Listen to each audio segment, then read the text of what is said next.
Essa aula, então, se chama Princípios da Filosofia, Substância e Acidentes. São alguns dos princípios da filosofia.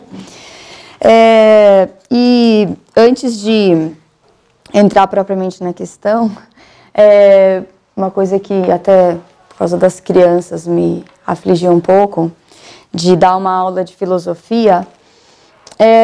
Eu li uma vez numa biografia de São Domingos, que quando São Domingos saiu de casa muito cedo, ele saiu bem novo já para estudar, e quando ele estava estudando filosofia, ele não gostava, ele se aborrecia muito de ter que ficar estudando a filosofia. E por que ele se aborrecia de ficar estudando a filosofia? Não é porque não havia nada para se aprender, mas é que a filosofia é um preparatório para aquilo que vem depois. Ele queria chegar logo nas aulas de teologia, porque aí é que se vê a aplicação daquilo que é interessante na filosofia. Essa aula sobre substâncias e acidentes me pareceu uma aula interessante, porque, enfim, é necessário conhecer o ser, a nossa vida é para isso, para conhecer o que é o ser, o que é Deus, e gozar desse conhecimento pela eternidade. E o nosso mundo é um mundo negador do ser. E nas pequenas coisas, essa negação do ser vai acontecendo, e ter um conhecimento do que é exatamente o ser, o que se pode dizer que o ser é substância, ou que o ser é acidente, que existem categorias do ser, que o ser pode ter uma outra coisa, que aí não entra na questão de substâncias e acidentes, mas que o ser é verdade, que o ser é belo.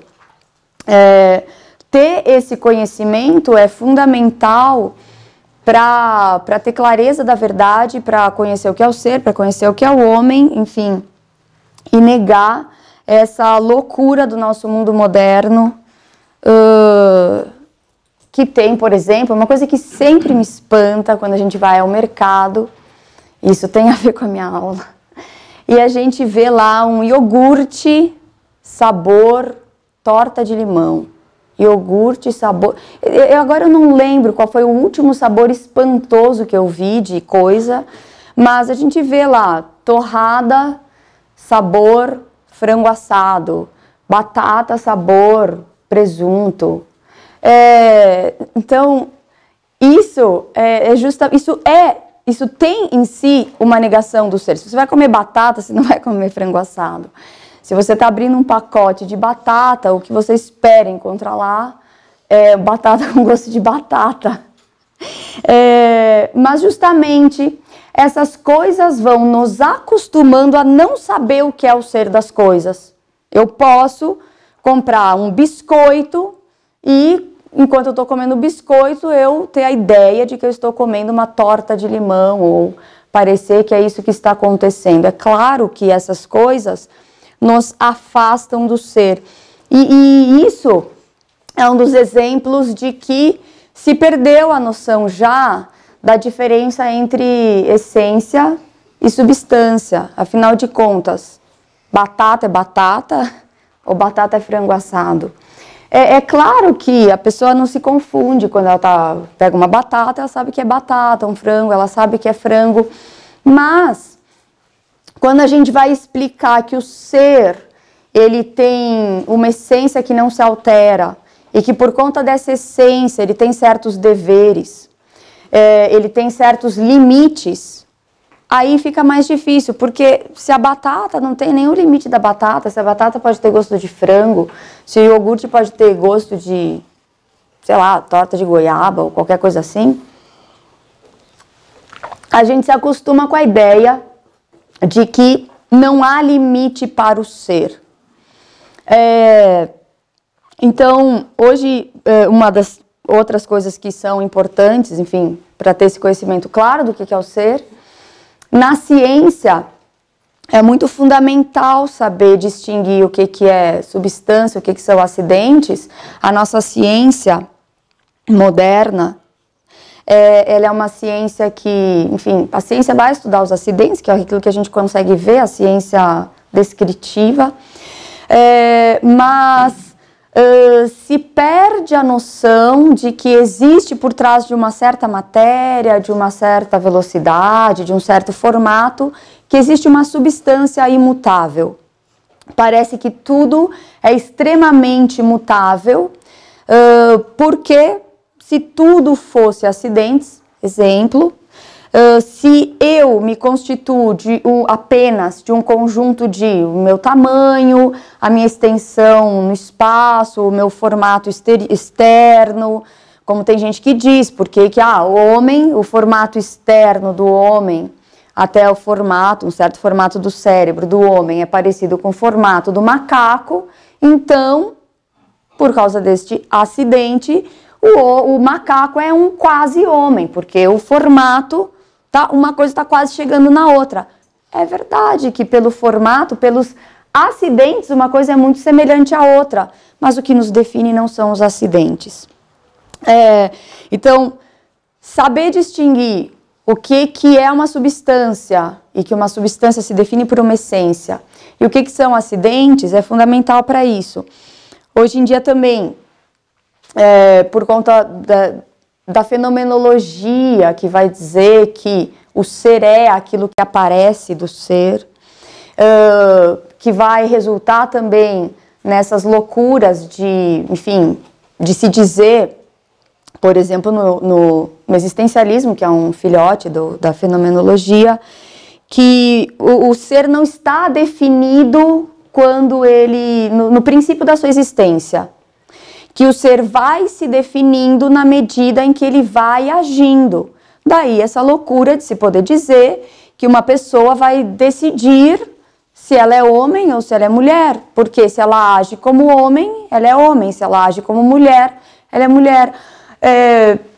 Se um adulto age como criança, ele é criança e pronto, e as responsabilidades, as consequências, tudo tem que ser como de criança.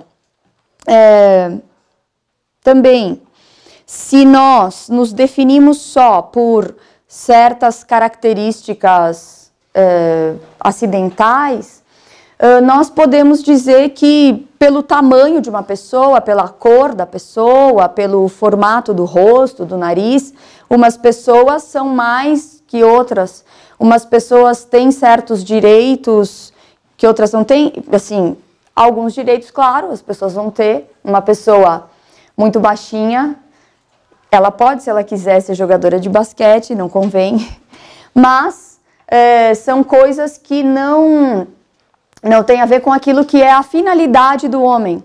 Então, não se pode dizer que uma pessoa, pela cor da pele, pelo tamanho, pelo formato do rosto, pela uma estrutura física, que a pessoa tenha ou não direito à vida, porque são características acidentais. Então, nós não somos um conjunto uma somatória de características como cor, tamanho, formato, alguma outra coisa que determina o nosso ser e é isso que vai definir a nossa finalidade e, portanto, também a nossa felicidade e todas as relações que nós devemos ter.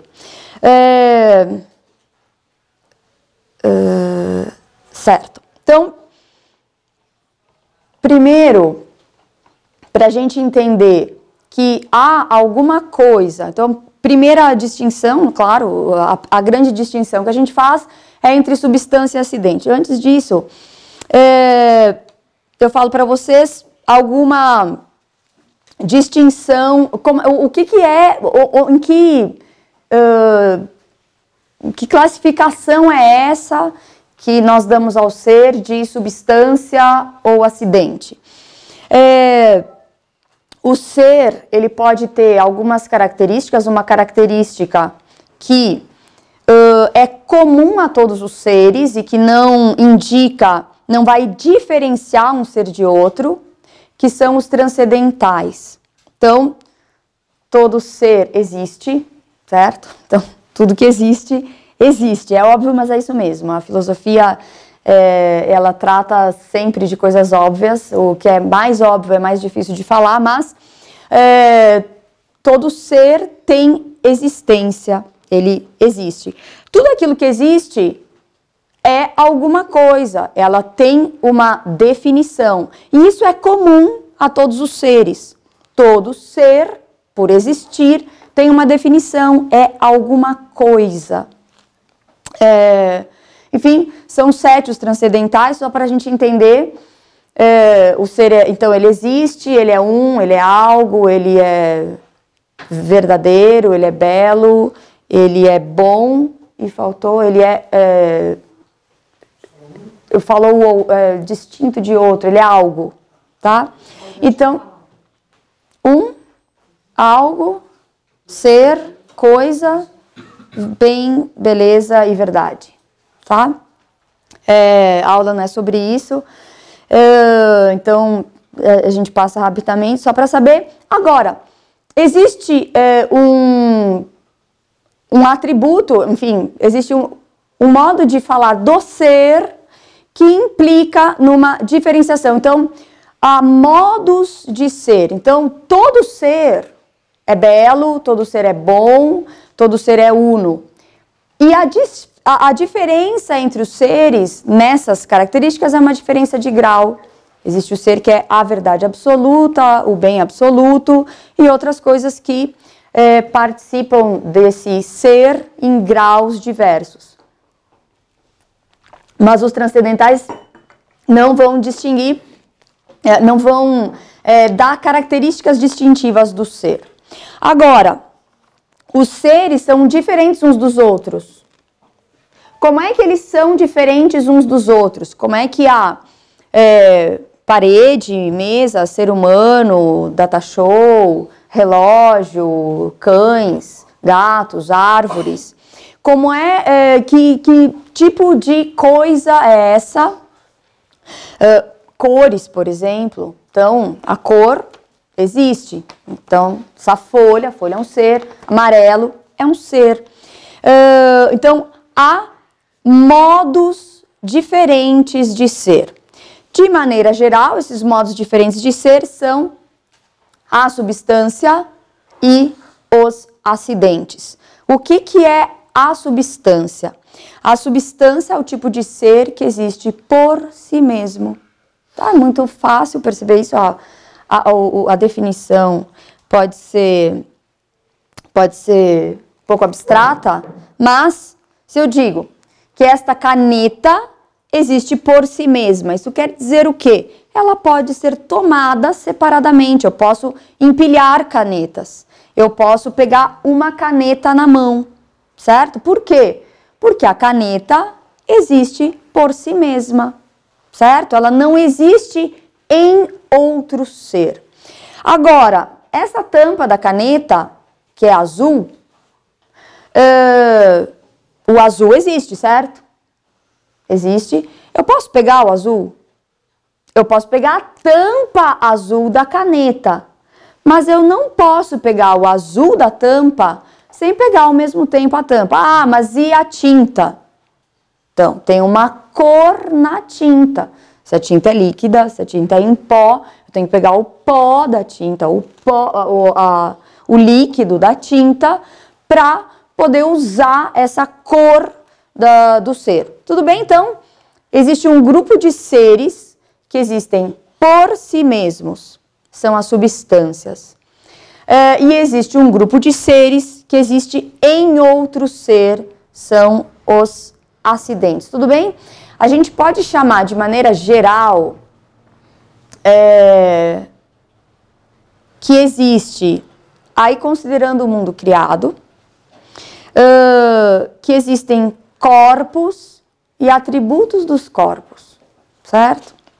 Então, a caneta é um corpo, tudo aquilo que existe nesse corpo são atributos. Primeira coisa, então, será que existe mesmo? Há um problema com essa questão da afirmação. Eu digo que isso é um corpo, não há dúvida. Nós vemos, nós pegamos esse corpo, enquanto eu não sou capaz de pegar o azul.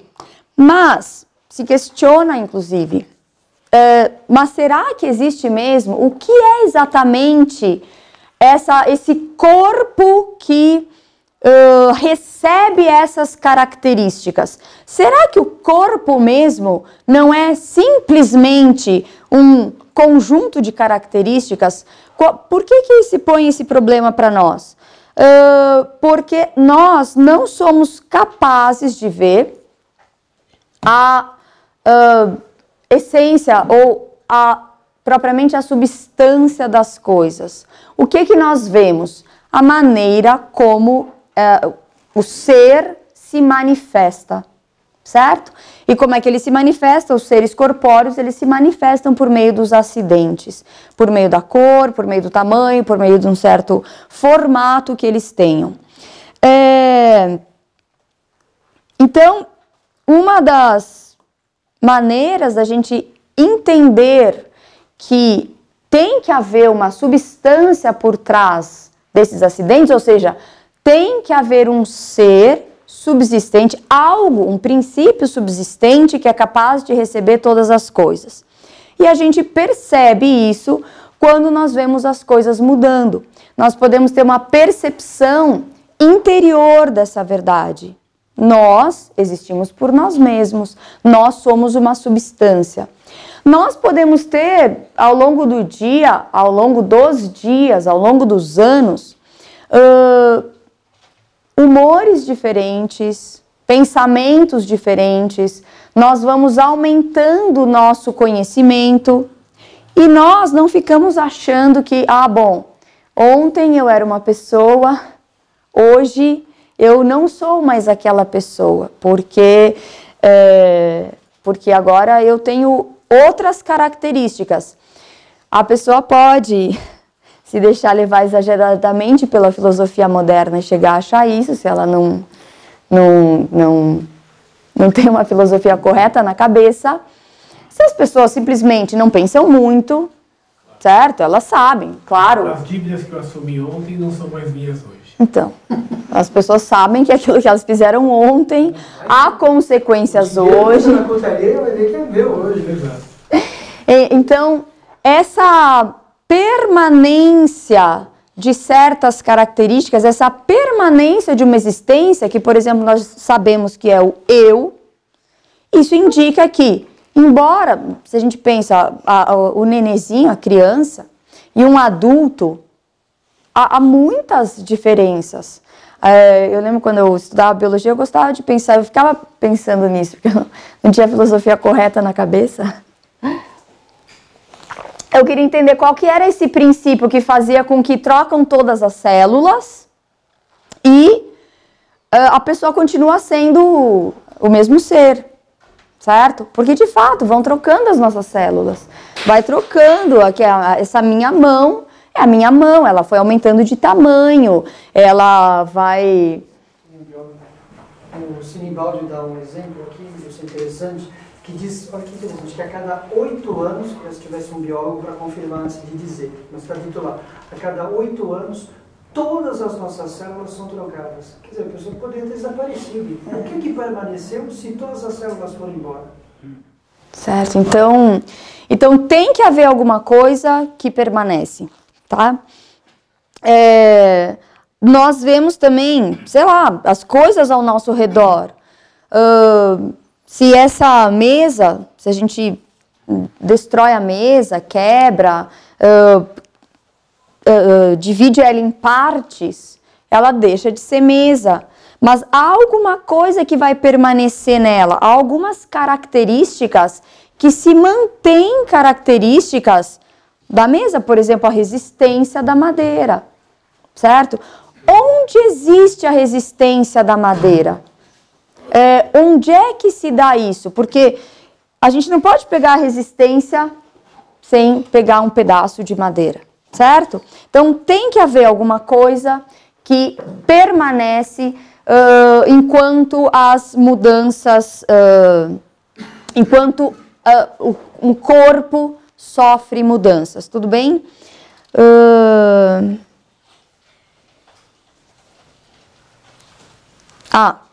Uma outra coisa que é interessante de ver que há seres, porque por um lado é isso, querer negar a questão da gente achar que só há mudança, que nada permanece, não existe uma essência.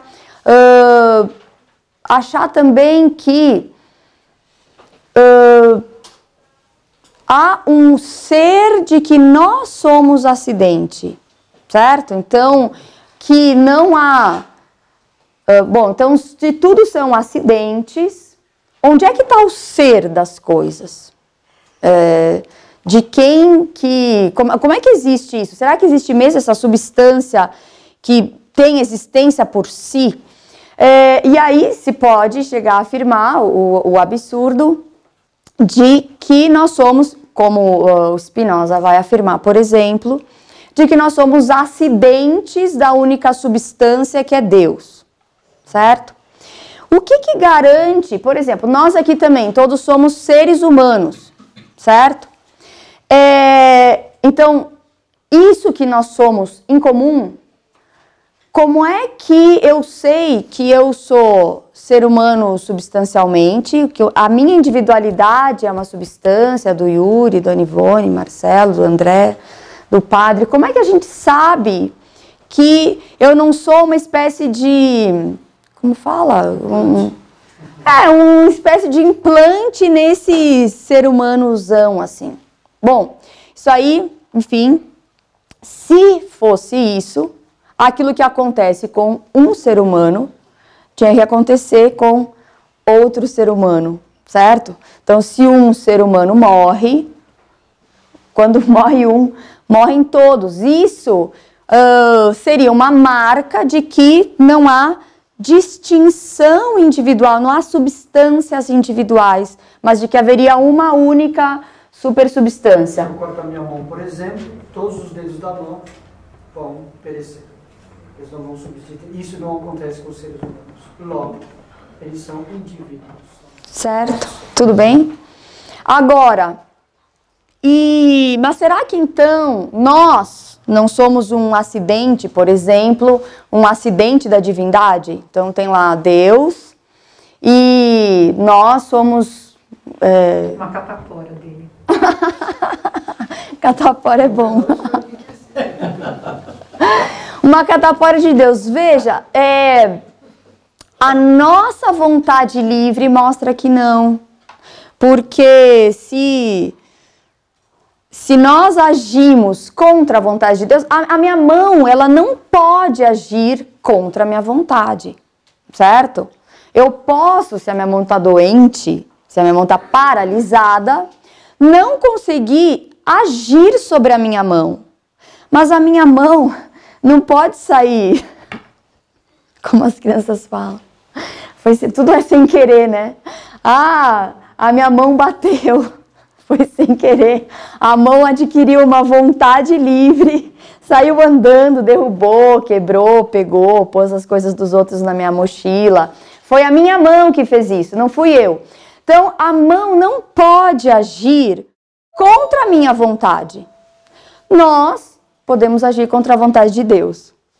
Então, não é possível que nós sejamos um acidente de Deus. Claro, a menos que a gente vá supor um Deus louco ou um Deus contraditório, certo?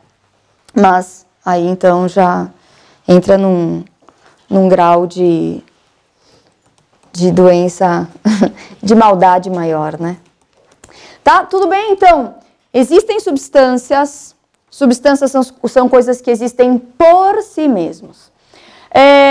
As coisas criadas, e basicamente aqui o que vai nos interessar, no mundo material, as coisas se manifestam por meio, essa existência, ela se manifesta por meio de acidentes. Então, o que são os acidentes? Primeiro, o acidente é que tipo de ser?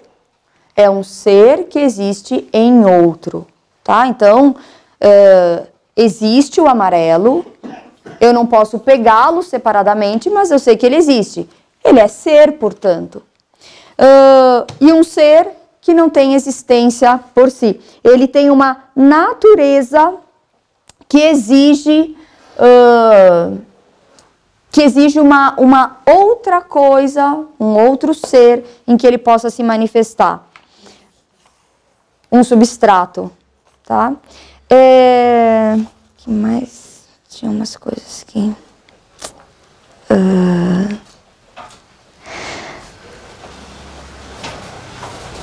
Certo. Só para a gente voltar um pouquinho, para a gente entender nessa questão da mudança e o que vai distinguir, por exemplo, para a gente deixar bem claro assim, uma característica diferente de substância e de acidentes. Aqui nós vamos considerar as substâncias corpóreas, tá?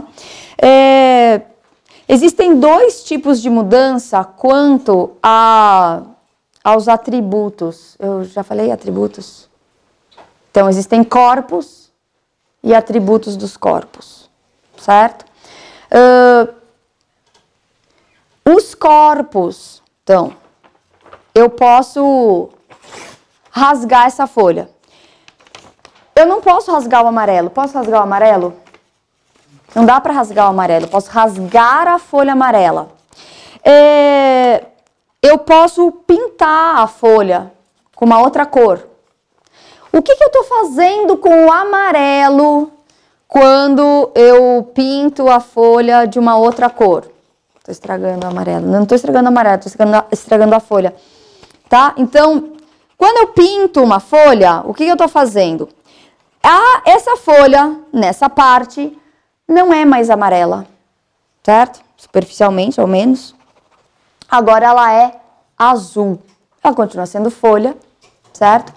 Mais ainda, o amarelo continua sendo amarelo, mas não nesse pedaço da folha. Tudo bem? Então, os corpos são coisas que podem mudar. Eles sofrem mudanças. Os corpos podem receber qualidades, receber características e podem perder certas características. Tem um livro que é ótimo para explicar isso, aquele que a gente usa na escola, que é o Aristóteles para Todos. Não, ele é muito interessante, ele é muito claro na sua explicação. Então ele vai falar bastante isso. Ele dá, por exemplo, ele dá o exemplo de uma fruta que amadurece. Uma fruta que amadurece, ela vai trocando a sua cor. Uma maçã, ela vai deixando de ser amarelada, ela vai ficando avermelhada. O que aconteceu com o amarelo? O amarelo foi deixando de existir na maçã e a maçã foi passando a receber, passando a ter uma característica de vermelho, certo? Nesse caso, que tipo de mudança nós temos? Uma mudança que nós chamamos de acidental. Por quê? Porque a maçã não deixou de ser maçã, certo? Então, existem dois tipos de mudança quanto aos atributos. Por quê? Porque há dois tipos de atributos. Existe o atributo ligado à substância, que é aquilo que se chama de essência, e os atributos que não definem uma substância. Então, uma substância se define por um atributo essencial, certo? Então, o que é este copo? Então, este copo é um recipiente para portar líquidos para ser bebidos, tá? Não para ser armazenados, por exemplo, como seria uma garrafa. Por isso que ele não precisa de tampa. Eu não vou transportar água aqui, eu não vou armazenar água aqui, por isso que ela não tem uma tampa, certo? Então, o que é este ser? É um copo. Então, esse corpo, ele tem uma essência, que, pela essência, ele se define o que o ser é. Tudo bem? Esse copo, ele tem um tamanho, ele é feito de um certo material, ele tem uma certa transparência, uma certa cor, ele produz um som, ele tem um peso. O peso dele faz o copo ser copo? Não, ele podia ser muito mais leve. que ele seja de vidro, é isso que faz ele ser copo? Não, ele podia ser de plástico, ele podia ser de metal, ele podia ser de cristal, certo? Então, esse copo é alguma coisa que se define pela sua essência. Então, o que é a essência? É a característica que define, que dá o ser para as substâncias. Que tipo de ser é esse copo? Primeiro, ele é um ser que existe por si mesmo. Por si mesmo, e o que o distingue dos demais seres? Tem que ser aquilo que faz dele o que ele é, aquilo que faz dele ter as suas funções próprias, que é ser copo, tudo bem? Porque ele é copo, ele não é prato, porque ele é copo, ele não é uma garrafa. Então, a essência de um ser distingue um ser de todos os demais tipos de ser. Então, nós temos copos, nós temos plantas, rosas. Rosas não são margaridas, não são... Como é que é? O exemplo que o professor sempre gostava de falar, da rosa e do repolho. Rosas não são repolhos, certo? São outro tipo de ser. Então, mas o que é bom lembrar? Então, há um atributo que define o que é a substância. Além, só que não é só isso. O copo, como ele tem uma matéria, ele vai ter certas propriedades. É necessário que ele tenha certas propriedades, que não necessariamente vão fazer dele aquilo que ele é. O tamanho, a cor, o material de que ele é feito, etc. Se ele está limpo ou sujo? Se ele está limpo ou sujo, se ele está sobre a mesa ou embaixo da mesa, tá? Já eu dou uma listinha do que são os acidentes. Então, a mudança que os seres sofrem pode ser... Então, os corpos podem mudar. Eles mudam nos seus atributos. Existem dois tipos de atributos.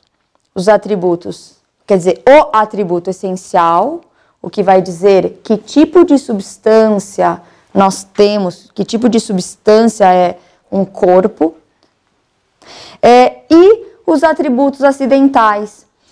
Os atributos acidentais, o que eles fazem? Dentro de um grupo de seres, por exemplo, copos, os atributos acidentais vão distinguir indivíduos. Então, a essência, o atributo essencial, vai distinguir tipos de seres. Homens, animais, ou dentro do grupo animais, cães, gatos, ratos, camundongos, ratazanas.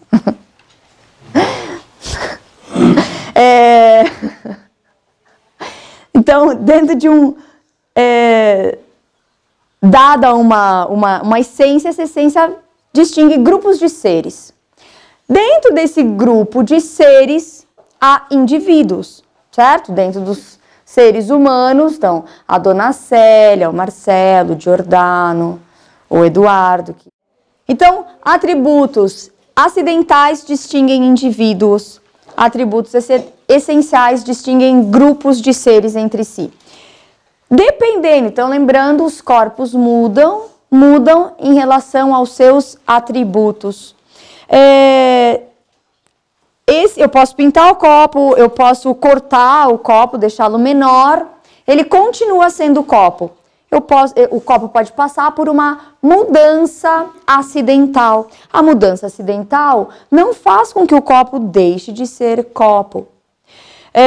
Quando os homens, por, sei lá, excesso de hormônio na comida ou falta de nutrientes na sua alimentação, vão nascendo mais altos ou mais baixinhos, retorcidos ou não, isso não vai distinguir um indivíduo de outro, mas essa mudança acidental não vai dizer que um ser é mais ser humano do que outro, tá? Mesmo para as qualidades morais. Uma pessoa que era desonesta, se esforçou e agora tornou-se uma pessoa honesta. Ele continua sendo ser humano. certo? Qualquer característica, isso aí, claro. Se ele vai ser como ele vai ser recompensado depois, isso aí é outra coisa. Porque também tem isso, existem acidentes que geram direitos. Todo aquele acidente que vai na direção do aperfeiçoamento da natureza, aquilo, em princípio, é para dar mais acidentes. Então, se eu sou mais alta ou menos alta, isso não me faz cumprir melhor aquilo que é próprio da minha natureza, que é o trabalho intelectual, certo? Há pessoas mais inteligentes que outras. Então, uma pessoa mais inteligente tem mais direitos e mais deveres, não se esqueçam disso. Uma pessoa mais inteligente pode exercer uma profissão, em geral, é o que acontece, que vai ser mais rentável. Por que as profissões deveriam ser mais rentáveis ou não? Quanto mais elas ajudam o homem a se aperfeiçoar, certo? Um jogador de futebol ganha, sei lá, milhões. O que isto aperfeiçoa o homem? O homem achar que a sua perfeição está em fazer movimentos que um macaco bem treinado faria. Não estou falando, o jogo é uma coisa interessante, o jogo é fundamental. Há muitas qualidades envolvidas, o jogo é necessário para o treinamento, sobretudo para as crianças. As crianças, elas aprendem a ter vida social, a se relacionar com os outros, a agir de uma certa maneira, agir sobre o mundo, por meio do jogo, que é sempre uma simulação da vida. Agora, a pessoa passar a vida na simulação, aí não tem muito sentido. Hoje em dia tem, porque as pessoas vivem numa simulação da personalidade, simulação de tudo. Mas o médico, tem sentido um médico ganhar muito? Claro, porque ele vai nos ajudar a ter uma vida boa, certo? Que é fundamental. Se a gente não tem saúde, não dá para pensar. Principalmente é isso. Tudo que a gente faz é para poder pensar bem. Um professor deveria ser o ser que mais, quer dizer, que recebe bem mais, ou enfim, isso aí, receber não é essa questão, mas qual é a coisa que mais aperfeiçoa o homem? Claro, naturalmente falando, né? É aquilo que dá mais conhecimento para o homem. Então, devia ser mais honrosa aquela profissão que mais faz com que o homem alcance a sua finalidade, certo? Claro, se a gente está falando de uma questão sobrenatural, né, os padres, os bispos, é claro que eles têm a maior honra, porque eles nos levam para a realização do nosso fim último, que é a nossa salvação. Tudo bem? Então, alguns acidentes, ser médico, ser professor, ser estudante, ser pai ou ser filho, essas coisas são acidentes que podem dar direitos ou não. O pai, que é responsável por fazer com que o filho tenha uma vida adequada, ensinar o filho como se vive, estabelecer os limites para que ele tenha uma vida mais perfeita. É claro que o pai tem que ter mais direitos do que o filho, certo? Isso aqui, então, agora, se eu tenho olho azul ou olho preto, eu não sei o que isso pode estar, não sei não tem nada nisso que faça com que a pessoa ajude o homem a alcançar a sua finalidade última. Certo? Se a pessoa é muito branca, ou se a pessoa tem muita melanina, ela pode andar mais tempo no sol.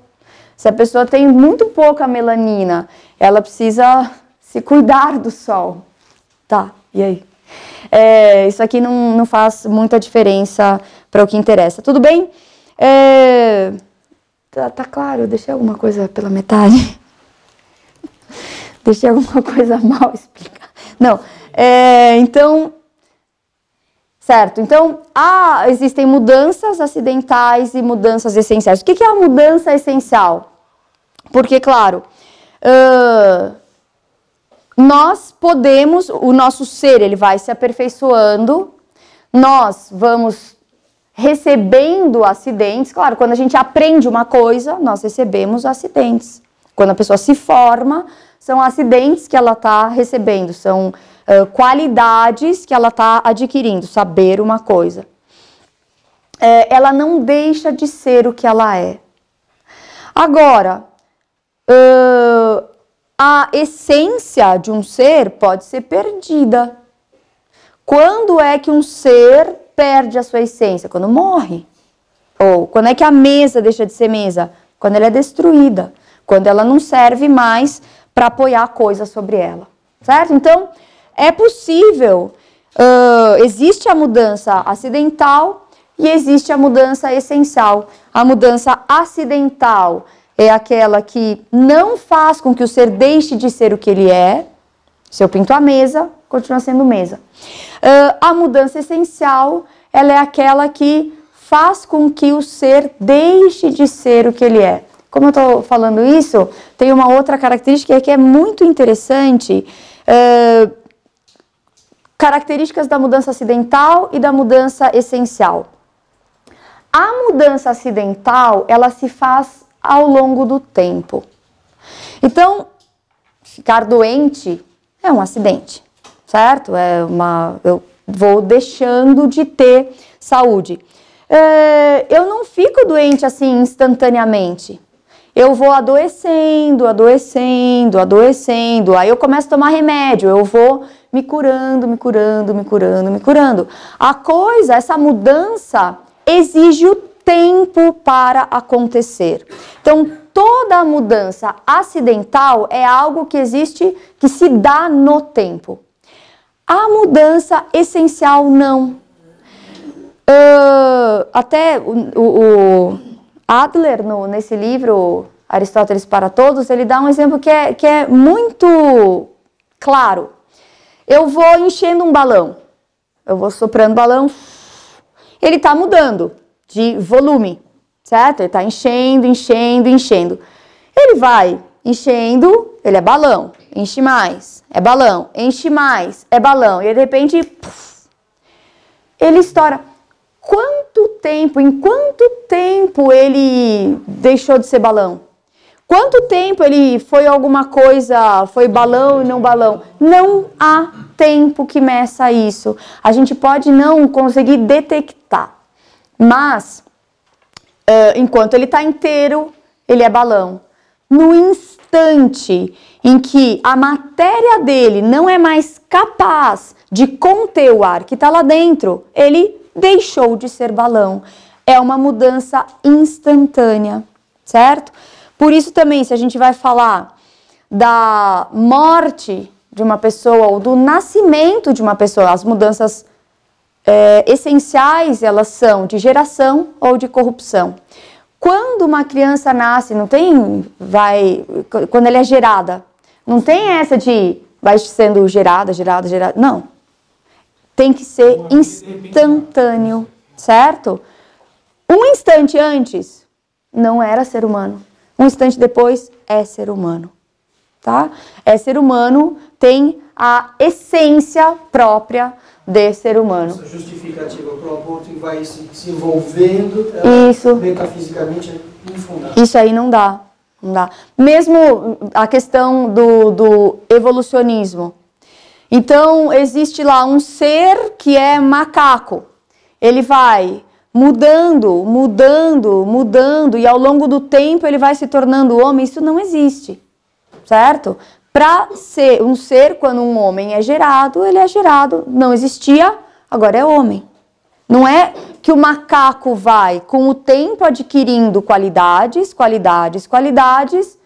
ele só vai se transformar num outro macaco, ou sei lá, uma espécie que tem certas características. Essas características vão se desenvolvendo. Tudo bem? Então, também isso mostra, saber que mudanças essenciais são mudanças instantâneas. Então, também quando a pessoa morre, há um momento que ela está viva. No momento seguinte, ela já não está mais.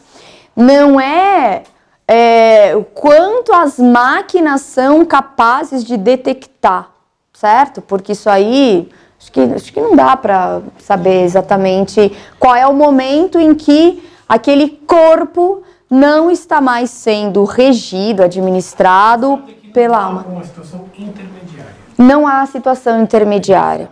Eu queria fazer uma pergunta. Deus possui acidentes? Ave Melo. Não possui acidentes. Deus não possui acidentes. Os acidentes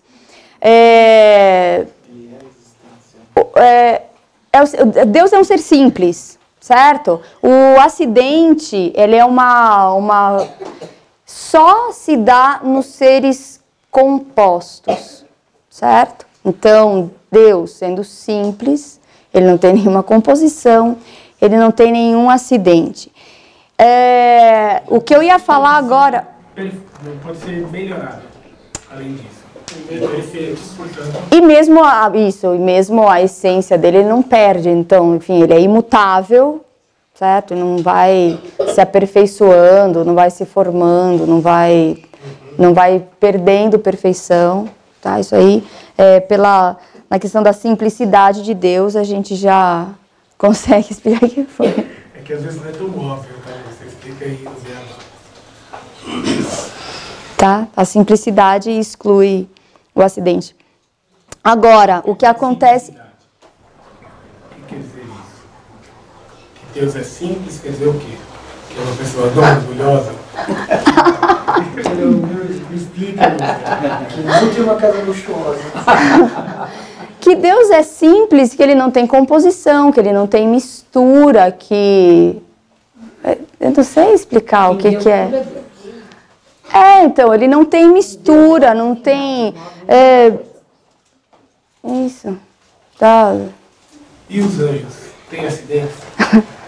André, você não tem noção do que você está perguntando.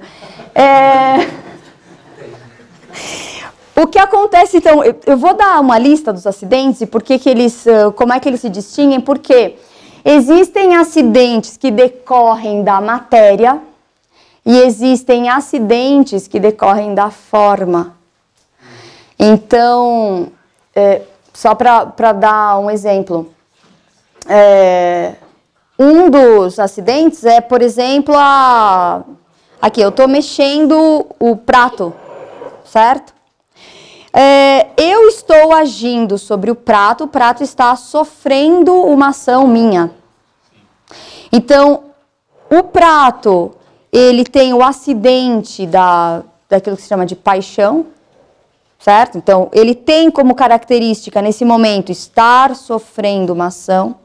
E eu tenho como característica, nesse momento, produzir uma ação. Isso é um acidente do ser. O ser... Paixão quer dizer o quê, Lúcia? Paixão quer dizer o que se dá em outro, é aquilo que é a capacidade de receber uma ação. O paciente também é aquele que sofre alguma coisa, tá? Também, enfim, as paixões em nós são coisas que se dão em nós sem que nós sejamos totalmente responsáveis por elas. Quando nós ficamos alegres, certo? Sei lá, a gente acorda, o dia tá lindo, um sol maravilhoso. Não fui eu que fiz o sol, não fui eu que decidi que, bom, agora o sol está brilhando, vou ficar alegre. Fica alegre, né? Então, são coisas que se dão em nós. Com a questão dos anjos? Porque se o anjo age sobre alguma coisa, ele tem esse acidente da ação. Certo? Então, ele é um agente. Ser um agente é um acidente. O que o anjo não vai ter são os acidentes que dependem da matéria. Certo? Então, o anjo não tem tamanho, o anjo não tem textura, não tem peso, não tem formato. O programista está num lugar. Isso. Posição também é acidente da matéria. Se diz que um anjo está no local onde ele em que ele atua. atua. Mas ele, de fato, não está, porque ele não tem matéria. Não está no templo. Não é que ele está no tempo, ele está no local. Então vamos lá. Porque o anjo está aqui, mas ele está agindo sobre você. A ação dele é o que a gente chama de localização. Então vamos lá. Os acidentes. Então, no princípio, as categorias do ser, então o ser, ou ele é substância. Uma coisa que eu não falei que é interessante. Porque se fala, quando a gente fala da categoria substância, a gente pode falar de substância, de essência ou de natureza, que são sinônimos, tá? São, enfim, são coisas correlacionadas. Tá aqui, página 170. Só para falar direitinho aqui, quando nós dizemos que uma coisa é substância, nós dizemos que é um ser que, para existir, não precisa de um sujeito a qual ele é aderido, certo? Como o amarelo. O amarelo, para existir, ele precisa da folha em que ele existe, certo? A folha que é amarela. A substância não. A substância seria a folha, ela não existe em outro ser. A folha existe por si mesma, tá? A essência é o que constitui o ser, certo? O que constitui o ser numa certa e determinada espécie, distinguindo de outros tipos de ser, tá? A essência é aquilo que vai fazer, digamos assim, um recorte no ser, certo? Então, que tipo de ser esse? É um ser que tem essas características e não tem aquelas. Por isso a gente pode falar também da definição de um ser. A definição é o estabelecimento dos fins, dos limites de uma coisa. Então, este ser tem estes limites, tem essas características, certo? O homem é racional, ele compreende, mas quando ele compreende, ele precisa ir em degraus para chegar numa compreensão. O homem não entende como o anjo, que é 100 graus, 100 passos, tá? Então, a essência dá os limites do ser, tá? Então, como eu falei para vocês, a essência vai definir tipos de ser, a essência não vai distinguir indivíduos. O que vai distinguir os indivíduos são os acidentes, tá? E também a gente pode falar da natureza, que é aquilo que é próprio da essência, enquanto princípio primeiro das operações.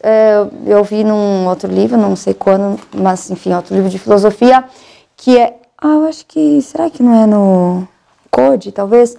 É a essência enquanto agente, enquanto as suas ações, certo? Então, a natureza é a essência agindo. Como é que essa essência, o que é próprio da ação, da manifestação do ser, dessa essência, a gente chama isso de natureza. Para ver se ficou claro, se eu entendi direito. Eu estou com essa caneta na mão. Enquanto substância, eu digo simplesmente que ela é algo que existe por si. Mesmo. A caneta não existe na parede, nem no banco, nem nada, ela existe por si. Se eu quiser falar da essência dela, eu vou dizer, uma caneta é um ser. Qual é a essência de caneta? É um ser que possui um tipo de tinta e serve para escrever. Sim, assim. sim. E quando eu digo a caneta é o que serve para escrever, a caneta é um escrevente, aí eu estou me referindo à natureza dela. Natureza ela dela. É enquanto ação, não é? Isso, capaz de marcar o papel. Capaz de marcar o papel, tudo isso. Capaz de ser segurada, enfim. São manifestações da natureza. A definição tem... A gente, para chegar na definição, fala da natureza, Isso. Tá? Por isso que eles são coisas muito, muito relacionadas. O homem é um animal racional. Quando eu digo racional, estou dizendo um animal que age de uma certa maneira. Então, a natureza fica muito relacionada com a essência. Eu posso definir o homem também como... Bom, aí eu vou falar alma racional, né? Mas corpo e alma racional, enfim. Não... Se fala racional, já está dando a natureza. Tudo bem? Então, vamos lá. Quais são, então, são 10 as categorias, ou seja, os modos do ser. Essas 10 categorias, não. Essas 10 categorias se distinguem em a categoria substância, que é o ser, de que modo existe a substância por si mesma. Ou os acidentes, de que modo é esse ser dos acidentes? É um ser que depende de um outro ser em que ele exista, tá? E aí, como é que os acidentes vão se distinguir? Os acidentes podem ser extrínsecos ou intrínsecos, certo? Então, uma coisa pode se definir por algo que está nela, se definir, enfim, se distinguir de outros indivíduos por algo que está nela ou por algo que está fora dela, certo? Quando eu digo um homem branco, um homem negro, é um acidente intrínseco, porque ser branco ou ser negro está no homem. Então, quando eu digo, por exemplo, um homem branco ou um homem negro, é um acidente intrínseco. Os acidentes intrínsecos, eles podem ser relativos ou absolutos, certo? Intrínsecos, absolutos, são aqueles que dependem da matéria ou dependem da forma do ser. Então, a quantidade depende da matéria. E aí a quantidade, esse acidente, quantidade, essa categoria de ser, quantidade, vai dar conta de explicar que uma coisa tem um certo formato exterior, tem um certo volume, tem um peso, tá? Isso, a quantidade diz respeito às partes do ser material. Também, de maneira absoluta, pode depender da forma do ser. E aí, a gente está falando da qualidade, certo? Aí, a qualidade, ela diz respeito a forma de um ser é aquilo pelo qual um ser tem certas propriedades, tá? Então, quando a gente fala por exemplo, uma certa resistência, isso aqui são propriedades, sim, que se dão na matéria, claro, mas que dependem da forma do ser, tá? Então, uma certa resistência, uma certa cor que o ser tem. É aço, que ele tem uma certa resistência. Porque algo é aço, isso. E aí quando eu falo aço, eu estou me referindo a uma forma do ser. Tá, então porque não é a resistência que faz o vidro ser vidro. Tanto que eu posso ter a mesma resistência em outra matéria. Em outra matéria. Mas o vidro tem uma certa resistência que é própria. Isso é um acidente do vidro. Sim. Um acidente que depende da forma do vidro. Como a resistência do aço depende da forma de aço que ele tem. Certo. Depois, todas as propriedades, enfim, ferver a uma certa temperatura, essas coisas dependem qualidade. Da forma do ser. Isso aqui é de maneira absoluta, certo? Então, esse copo tem uma matéria, porque ele tem uma matéria, ele tem um tamanho, ele tem um certo peso, um volume. Porque ele tem uma forma de vidro, ele tem uma certa cor, ele tem uma certa resistência, ele produz um certo som. Agora, de maneira relativa... Mas ainda intrínseco. Ainda intrínseco, certo? Não sei se eu vou saber dar um exemplo do copo. Mas você, André, é pai por uma característica que está em você, mas que depende de um outro ser. Você não é pai sem os seus filhos, mas você é pai, certo? Então, esse é o acidente de relação. Algo que um ser é, mas que ele é na dependência de um outro ser. Por conta de um outro ser. É intrínseco. Não é pai por causa de uma coisa, de um outro agente sobre ele. Ele é pai, ele nele mesmo, ele é pai, mas ele só é pai. Mas ele não é pai de maneira absoluta. Por quê? Se não tem o filho, não é pai. Como esse computador também está em cima, por ele mesmo ele está em cima, mas ele só está em cima porque a mesa está embaixo. Mas aí sim, só que aí é extrínseco. Aí é uma relação extrínseca, não intrínseca. Quanto aos acidentes extrínsecos, então ele vai dizer que há acidentes inteiramente extrínsecos e acidentes que são extrínsecos mistos. Quanto ao acidente inteiramente extrínseco, o primeiro que ele fala é aquele que ele diz adorna o sujeito. Certo? Então, dá ao sujeito uma certa característica que adora, não sei exatamente, mas o que é isso aqui é o acidente hábito, certo? Que adorna é o hábito. É uma característica que o ser assume. O hábito é um acidente que só existe nos seres morais, nos seres que são capazes de decidir pelas suas ações, tá? Então, por exemplo, sei lá, comer em horas regulares. Esse é um extrínseco. É extrínseco, tá? Então, claro, quando nós, por isso que a gente fala, o hábito de... Eu não entendi por que ele é extrínseco, porque ele não está no ser. Que ele não está no ser, ele muda o ser, né? Mas ele não está no ser. A capacidade de decidir está no ser, mas, sei lá, vestir-se é uma coisa que cobre o ser. Enfim.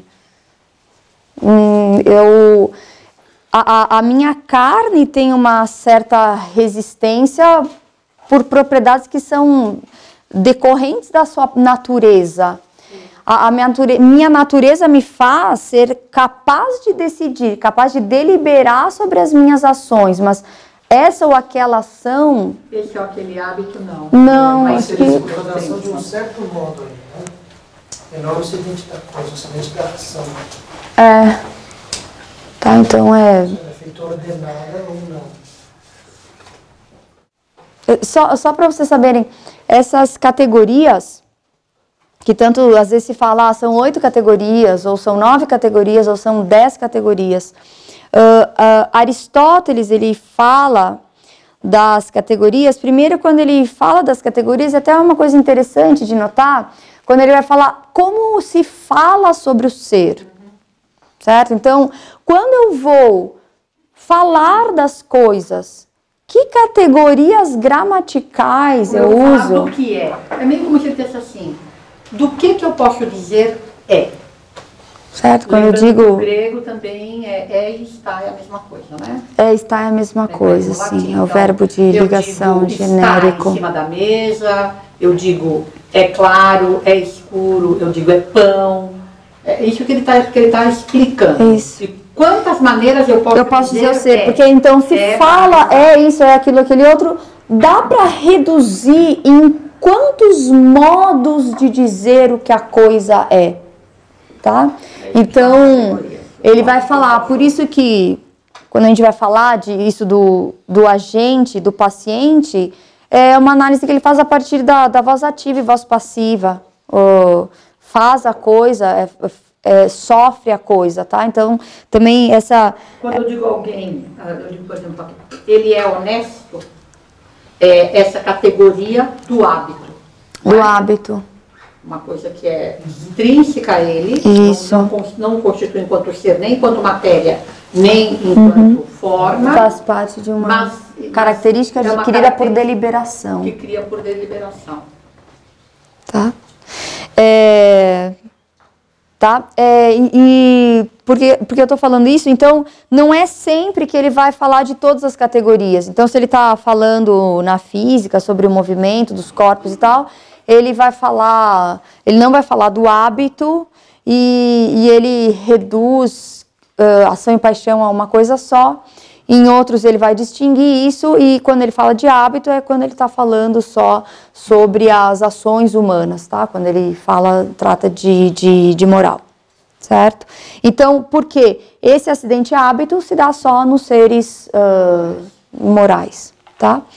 E também, então, inteiramente extrínseco, ele vai falar que pode determinar o ser quanto à extensão, e aí nesse caso é o lugar onde a coisa está, certo? Está sobre a mesa, está em São Paulo, qual é o lugar que ele ocupa no espaço. Quanto à disposição no lugar, certo? Então, tá de pé, tá deitado, tá em cima ou embaixo, certo? Se chama normalmente de posição. Posição, aí eu vi aqui no ensino básico, ele chama de estado. Eu até acrescentei posição, porque é estado ou posição. Se determina o ser quanto ao tempo, aí é o tempo, certo? Se eu digo agora, ontem, tá? Então também é um acidente do ser, é uma coisa que determina. O copo está na mesa. Quando? Agora. Certo? Ou ontem ele estava na mesa. Sempre isso. Para a gente conseguir pensar o que ele estava pensando, tem sempre que lembrar que é estar em grego. Porque para a gente, como a gente diz o copo está na mesa, um grego diz que o copo é na mesa. Claro. Então ele está, os gregos, e todo mundo, os franceses, né, os italianos, só nós que fizemos essa distinção, nós os espanhóis, mas é isso. Mas também quando ele fala o homem corre, também acho que pelo uso do verbo grego, né? Como fala? Do estudante, participio presente, que eles usam muito, até, bom, enfim, isso não tem nada a ver, mas até se comenta que quando no latim se usa muito o participio presente é por influência do grego. Está dizendo assim, crianças. O homem é corrente. É isso que o texto diz, o homem é corrente. Quando eu digo o homem estuda, se diz o homem é estudante. Então, para os gregos, todo verbo tem essa forma de indicar uma característica de alguém que realiza aquela ação, certo? Então, todo verbo em grego tem essa forma. Então, o homem é lente, o homem é escrevente, o homem é falante, pensante, tá? Então, tem uma relação mais clara com o verbo ser. Para eles é bem fácil saber isso. E aí ele se pergunta como é que é. Tá? E, por fim, o acidente ele pode ser misto, que aí ele vai falar que é justamente misto, ele fala que ele é parte extrínseco, parte intrínseco, que é o acidente de ação e paixão. Tá? Então, aí ele vai falar que não é intrínseco nem extrínseco, mas que é misto, certo? Porque para o prato ser empurrado, ele tem que ter como propriedade essa capacidade de sofrer uma pressão e por causa dela mover-se. Por causa disso, a nuvem, tá? por exemplo, não vai ter esse acidente, vai ser de uma outra maneira que vai acontecer. Isso. Tá? Então, eu também, pelas minhas propriedades intrínsecas, eu sou capaz de exercer uma força sobre o prato que vai se mover por causa disso. Tá? Mas eu sou agente por parte pelo que eu tenho em mim, parte pelo que eu exerço fora de mim. Tudo bem? Então, esses também você mover o prato depende um pouco de você e um pouco do prato. Há pratos que você não seria capaz de mover, você não poderia ser movente. Tá? Bom, então essa é a lista dos acidentes. Essas são as categorias. Tudo bem?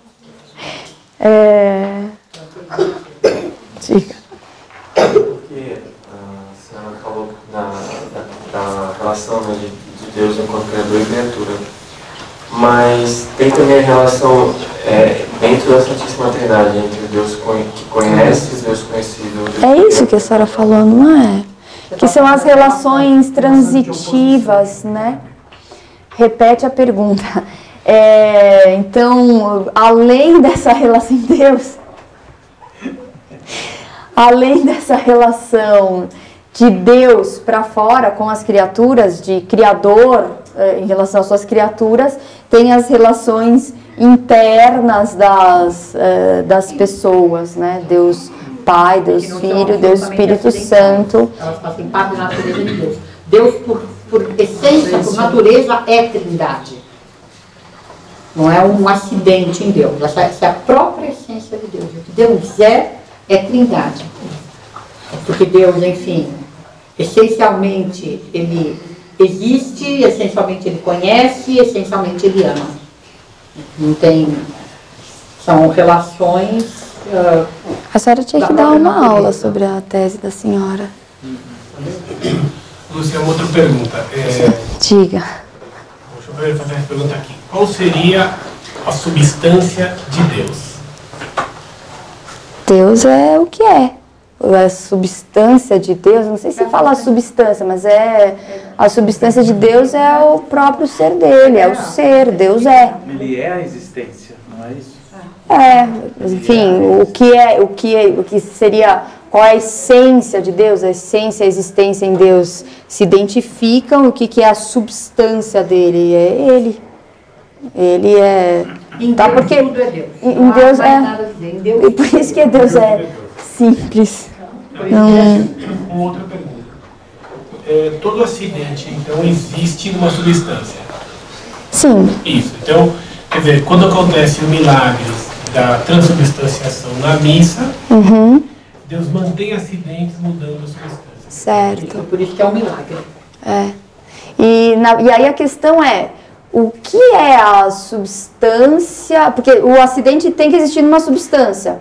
E o normal é que o acidente exista na substância que lhe é própria, tá? Então, claro, por isso que aquele tal da história lá do metal transparente não é próprio, certo? Uma coisa, a matéria, o ser das coisas, ele tem limites nas suas capacidades de receber acidentes, tá? Então, ele tem acidentes próprios.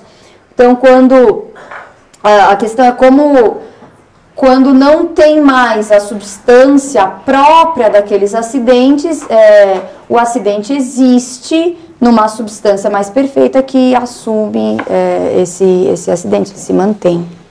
Tá? Mas há uma substância lá, não tem um puro vazio. Tem uma pergunta. O problema da filosofia moderna é que os filósofos sempre se perguntaram o que é isso. E René Descartes começa a perguntar se isso existe. Esse é o problema da filosofia moderna? Qual é o Será problema que da com o método, moderna? né, o livro do método... Quer dizer, a filosofia moderna, ela vai negar o ser. A questão é de que maneiras eles vão negando o ser. Todo o erro é isso, né? Porque Deus é a verdade, se você erra, você está negando a verdade. De que maneira é que você vai fazer essas coisas? A filosofia moderna, basicamente, ela tira a pergunta sobre o ser, ela põe a pergunta sobre o conhecer. Isso é, em geral, o que se fala. O importante agora peraí, como é que eu conheço as coisas? Será que as coisas são o que elas são? O que sou eu para ser capaz de pensar sobre as coisas? Então, o que sou eu, o que sou eu? O que sou eu, a conclusão, tudo é eu. Certo? Enfim. O que é essa mesa? Essa mesa é o meu pensamento. O que é esse livro? É o meu pensamento. Eu penso e as coisas se fazem. No fundo, o que é isso? É uma identificação do homem com Deus. Deus é que pensa e as coisas são. Então, você vai negar os limites da criatura, certo? Enfim, Como que se faz isso? Então, a filosofia moderna, ela faz isso tirando a investigação sobre o que está fora, sobre o que é o ser, e pondo a pergunta sobre o conhecimento e, no fundo, estabelecendo os limites do homem para fora. Então, sei lá, o que o homem é o que o mundo é. Tá? Enfim, que acaba dando no reverso. O mundo é uma criatura do homem, certo? E é claro, se o mundo é uma criatura do homem, o homem é Deus. Tá? Mas aí, enfim, é claro, aí eles vão, dependendo do filósofo, eles vão pegar numa questão política, ou numa questão moral, ou numa questão metafísica. Enfim, a primeira coisa que se faz, claro, é abandonar a metafísica. Tá? Eles acabam também colocando a vontade, primeiramente, do que é inteligência. Isso já Não é? Isso aí... Isso aí é a questão da... isso aí não é a negação do ser, é uma negação de certas características do ser, porque o que é mais? Isso aí, se você lê São Tomás, ele explica bem isso, quando ele está falando sobre a relação entre o bem e a verdade. Tá? Ele faz isso no De Veritate, ele faz isso na Suma Teológica também, na questão que ele fala sobre a verdade mesmo. Tá? Ele vai explicar o que é anterior, é a verdade ou é o bem? E a resposta dele é: primeiro, as coisas são, porque elas são algo, elas são boas. É primeiro o ser. E depois, primeiro, a coisa é algo, porque ela é algo, ela tem uma finalidade, ela tem um uso, ela tem algo pelo qual ela é apetecível. O que isso quer dizer que a coisa é boa? Que, sei lá, por que eu digo que o copo é bom? Primeiro, porque ele é alguma coisa. Ele serve para portar líquidos. Então, por que ele serve para portar líquidos? E eu quero portar líquidos para bebê-los. Ah, que bom, eu quero esse copo. O copo é apetecível, certo? Se você troca isso, você vai acabar estabelecendo que aquilo que me é apetecível necessariamente é bom. Então, se eu gosto, é bom, certo? Não é porque a coisa que ela é boa, que é algo que ela é boa. Não, mas porque eu tenho uma tendência para coisa, isso é primeiro. Ah, então é verdadeiro, é bom, eu quero, tá? Então isso é uma outra troca. Não é exatamente o abandono da metafísica, mas é um erro grave. A professora Marina pergunta, aqui o pai Marina quer saber como se pode conhecer a substância dos seres vivos. A essência dos seres vivos. Então, quer dizer, a substância nós conhecemos por meio dos acidentes. A dificuldade com a questão dos seres vivos é que, justamente, quando a gente fala de definições, o que nós definimos? O homem. O que é o homem? Animal racional, porque o conhecimento é grande, né? Nós conhecemos bem. Mas como é que é possível definir? Para definir, é necessário saber qual é o gênero próximo e diferença específica, certo? Então, nós sabemos o que nos distingue de todos os outros animais. Nós somos animais, isso é o gênero, e a nossa diferença específica em relação a todos os outros animais é a racionalidade. Nós temos racionalidade, os outros animais não. Agora, a questão é qual é a diferença específica do gato e que o distingue do cão. Por isso que a gente faz ciência. A ciência trata de fazer o quê? Descrever os seres. Por isso você tem que pôr o ser lá no laboratório, aí põe o ratinho para andar na rodinha, ele se comporta desse jeito, esse outro se comporta daquele jeito. Você faz uma descrição do ser para procurar ver o que é comum a todos os seres daquela espécie, mas a definição nos seres naturais se encontra, justamente, você não vai alcançar essa definição perfeita, que é por gênero, próximo, diferença específica, mas você vai definir por uma descrição de propriedades, de coisas. É claro, você vê o que é comum a um grupo de coisas comuns, aí você vai vendo qual é a relação entre elas. Tem essa, porque tem essas outras. Então, você pega esse aqui, você tenta reduzir ao máximo um conjunto de características para definir um ser natural. Agora, um tigre é um mamífero, o quê? O que é que define a felinidade? Você vai ter que dizer uma porção de coisas. Então, até o comportamento dele. Tudo aquilo que vai te, claro. Tudo aquilo que faz. Aí você vai dizer um certo tamanho, você não vai dizer assim, né, sei lá, 2 metros. 2 metros, que bicho tem 2 metros? É pouquinho. 2 metros é grande.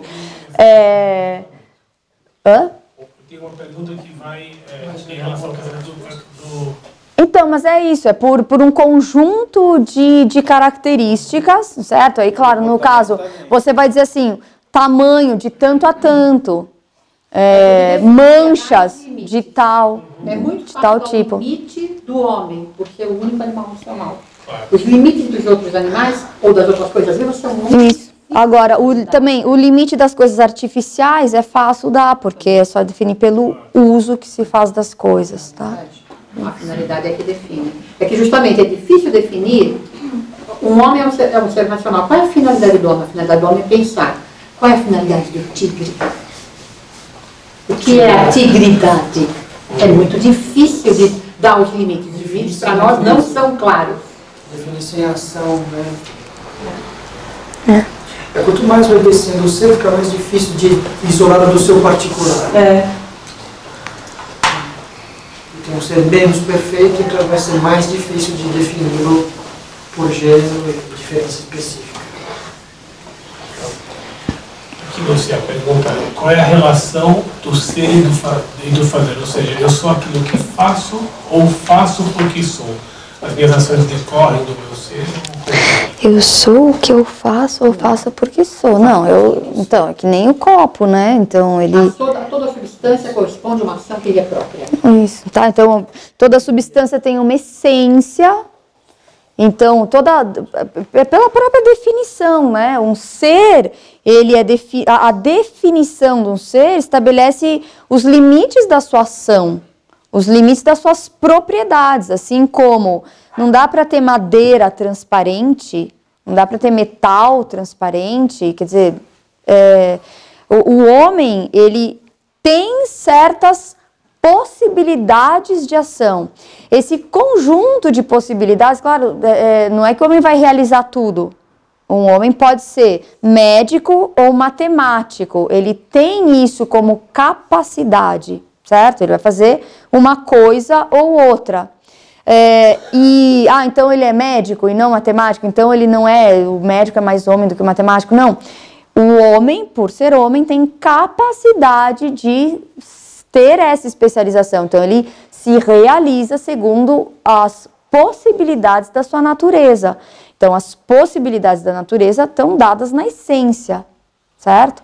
Aí os homens vão realizar diferentemente essas possibilidades. Usar essa frase, nós somos aquilo que fazemos, na medida que o homem, como ser moral, é capaz de hábitos. Sim. E o hábito natural, a virtude ou o hábito que é natural, que não é teologal, porque os hábitos teologais, as virtudes teologais, fé, esperança e caridade, são infundidas por Deus. Mas os hábitos naturais, eles decorrem de uma repetição de atos. Então, a pessoa vai ser paciente quando ela exercer uma porção de atos de paciência, e aí, digamos, a paciência fica ela connatural, ela exerce a paciência com uma certa facilidade. Mas, antes de tudo, a natureza humana precedeu. Sim. O homem pode fazer isso porque o homem é capaz de exercer a paciência. Ele pode, claro. Aí, como eu falei, alguns acidentes vão nos levar a ter uma certa recompensa, certo? Se eu trabalho, isso é uma opção, eu vou ter a recompensa do salário. Se eu não trabalho, eu não vou ter a recompensa nem de salário, nem de fazer alguma coisa da vida, certo? Decido não fazer nada. Tudo bem?